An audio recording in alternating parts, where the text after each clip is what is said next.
സിനിമയാണ് എല്ലാത്തിനും കാരണം. സിനിമ കാരണമാണ് ഇവിടുത്തെ സൊസൈറ്റി വരെ നശിച്ചു പോണത്, പിള്ളേരിലെ വഴിതെറ്റി പോണത്, ബ്രൂട്ടലായിട്ടുള്ള കാര്യങ്ങൾ ചെയ്യുന്നത്.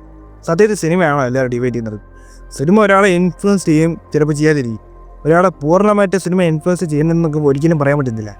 ഈ എല്ലാ കുറ്റവും കൂടെ ചെന്ന് സിനിമയിൽ തല വയ്ക്കുന്നത് ഒട്ടും നല്ലതല്ല.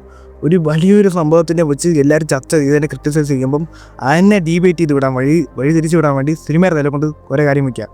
അവിടെ എന്താണ് സിനിമകൾ ഇറങ്ങുന്നുണ്ട്, ഇഷ്ടംപോലെ നല്ല സിനിമകൾ ഇറങ്ങുന്നത്. എന്തുകൊണ്ട് അത് കണ്ട് ആരും ഇൻഫ്ലുവൻസ് ആവുന്നില്ല? എന്തുകൊണ്ട് എല്ലാവരും വയലൻസ് കണ്ട് ഇൻഫ്ലുവൻസ് ആവുന്നു? അപ്പോൾ ഒരു സൊസൈറ്റിയിലെ പ്രശ്നം ആണോ? ഇനി ഒരു മാസീവായിട്ടുള്ള ആൾക്കാർ മാർക്ക് കൊണ്ട് ഇഷ്ടംപോലെ ആൾക്കാർ, അതിൽ ഒരു 100-ൽ ഒരു 10% ആൾക്കാർ മാത്രമായിരിക്കും ആ ഒരു കാര്യം ഇൻഫ്ലുവൻസ് ചെയ്ത് റിയൽ ലൈഫിൽ അവർ ഇംപ്ലിമെൻറ്റ് ചെയ്യുന്നത്. അവരും വേണമെന്ന് വെച്ചാൽ ചെയ്യുന്നതല്ല, ഒരാളെ അടിക്കണം, അതിനെ തീർക്കണമെന്ന് കുറേ നാളെ മൈൻഡ് ഉണ്ടായിരിക്കും. അപ്പോൾ ഈ ഒരു സിനിമയിൽ ഈ ഒരു സീൻ നമ്മൾ മൈൻഡിൽ കിടക്കുന്നുണ്ട്.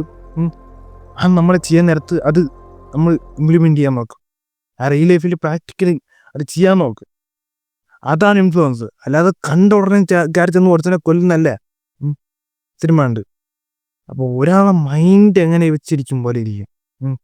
സിനിമ പൂർണ്ണമായിട്ടും ഒരാളെ തെറ്റിലോട്ട് നയിക്കുക ഒന്നും ചെയ്യുന്നില്ല. അയാൾക്ക് ചൂസ് ചെയ്യാം ഏത് നല്ലതാണ്, ഏത് ചീറ്റാണ്, ഏത് തിരഞ്ഞെടുക്കണം, ഏത് തിരഞ്ഞെടുക്കേണ്ടതാണ്.